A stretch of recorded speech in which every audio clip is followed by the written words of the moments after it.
Welcome to the Big Tech Gut Check here on Scrolling to Death. This is a weekly update for parents on all things big tech and social media. Before I get into the headlines for the week of August 19th, 2024, I wanted to thank this week's sponsor, Bark Technologies. I am truly so grateful that these days we parents have a safer device option for our children. That is the Bark phone, which was built for families who are looking to ramp up their child's online safety. It has the parental controls built in, unlike the iPhone, and allows us to manage their entire digital experience super safely. More on Bark in the episode notes, but let's get into this week's updates. First up, we're going to talk about Snapchat. This week, a media outlet called TechGenYZ put out an article titled, "What Snapchat Isn't Telling You, the Dark Side of Snapchat." This is similar to my recent episode titled "Snap is a Scam," but let me share the highlights. Since Snapchat still has 375 million daily active users, and parents continue to give in to one of the most harmful platforms on the planet. Snapchat seems innocent and fun, but there are huge concerns that Snap is actually really good at hiding. For example, we think that snaps are private. They vanish into thin air, but that is not true. A lawsuit filed in 2022 showed that Snapchat violated the Biometric Information Privacy Act, collecting and storing users' biometric data without our consent. Snap paid a $35 million settlement to keep this quiet and make it go away, but what was made clear is that our snaps do not in fact disappear. And if you are using SnapMap, Snapchat's geolocator, they know where you are. They know where you go, your every move, and they're literally tracking the movements of millions of children. That's creepy and wrong. The privacy features that Snap touts are actually being used by predators to exploit children and teens. Like, a lot of children are being exploited. Every week, there are many new cases of adults convincing kids to send explicit messages through Snapchat. And last year, Snapchat rolled out My AI, a chatbot that ended up lying to users and sharing dangerous information to minors. And CNN recently reported that users can't delete My AI from their feeds, that they have to pay a premium fee to do so. And we cannot forget about Snapchat's role in driving the opioid crisis. Fentanyl is killing 22 children every week. Most of this fentanyl is being found in fake pills, and most of those pills are being sold on Snapchat. Snapchat works really hard to put out PR campaigns and stats to tell us that they're good for kids. Their latest ploy was just released on August 19th, and the title of the news update is, "New research reveals communicating online with friends brings Australians happiness." Snapchat has been leaning into a narrative that they are a messaging platform, that they are not social media.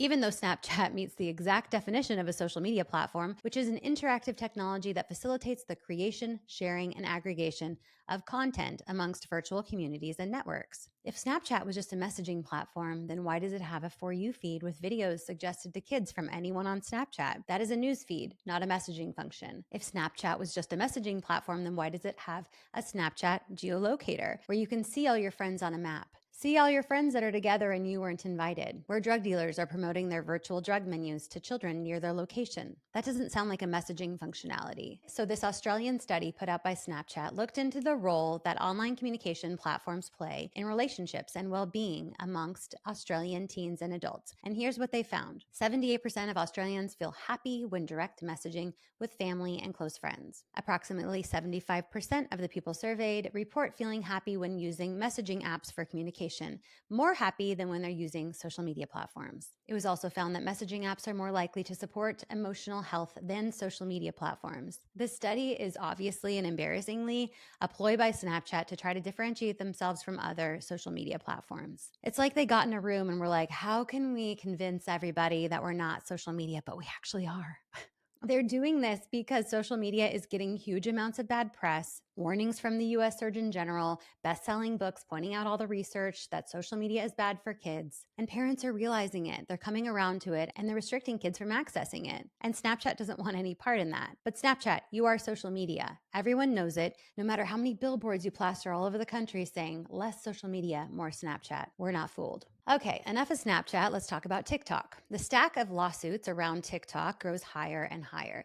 TikTok is suing our US government to overturn a law that passed in April. The Department of Justice is suing TikTok for violating child privacy. And now a group of parents have filed a class action lawsuit against TikTok, alleging that TikTok knowingly encouraged children under 13 to create TikTok accounts for the purpose of collecting their intimate data and then using it for advertising and sharing it with third parties. Other concerns pointed out in the lawsuit is that TikTok makes it difficult or impossible for parents to delete their child's accounts. I've heard this many times. What has become very clear through the discovery in these lawsuits is that TikTok continually breaches our laws regarding child privacy, and that there is also a very clear influence from the Chinese Communist Party on the content that our children are seeing on TikTok. You can learn so much more about TikTok in any of my podcast episodes. Go to scrollingtodeath.com/podcast.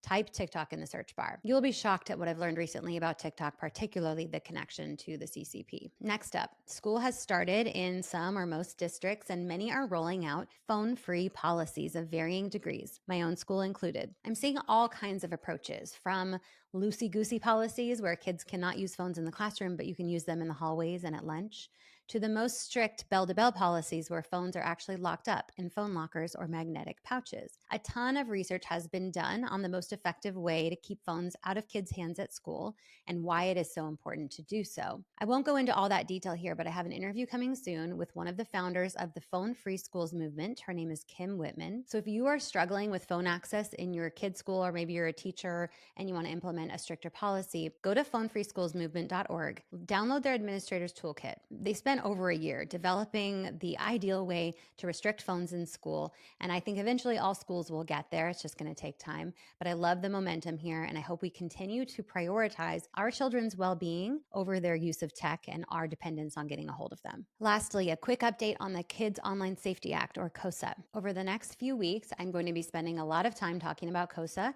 what it is not. I think when I ask parents to support a bill that will protect their kids online, I don't expect you to do it blindly. I want you to understand what you're signing up for and understand the elements of KOSA. So if you pop back over to last week's Big Tech Gut Check from August 12th, I have a detailed breakdown of what KOSA is. I talk about the pushback and the big tech narratives that they're trying to convince us of. And I have an interview dropping tomorrow with legislative expert Patrick Leiden, so you can learn more about KOSA there. And I have another episode coming out next week because I noticed that if you Google KOSA or Kids Online Safety Act, you're going to see a lot of scary and misleading headlines. So my interview next week with another legislative expert, Alex Fraser, is we are going to read the headlines and we are going to react. And this is going to be a really fun way for us to very clearly see the narrative that big tech is trying to push through different media outlets and opinion pieces. And we are going to poke holes like crazy. But for now, what you need to know about this bill. I talk a lot about the harms on social media. I've talked a lot about them in this episode already. One way that we can protect our children from these harms and allow them to access social media safely is by passage of the Kids Online Safety Act. It already passed in the Senate 91-3.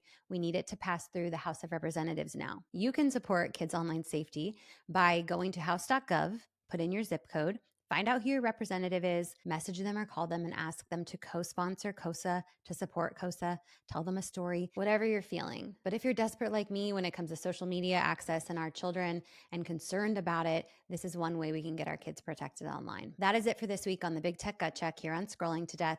Thank you for being part of this important and ever-evolving conversation. Let's keep pushing for our kids. They deserve it.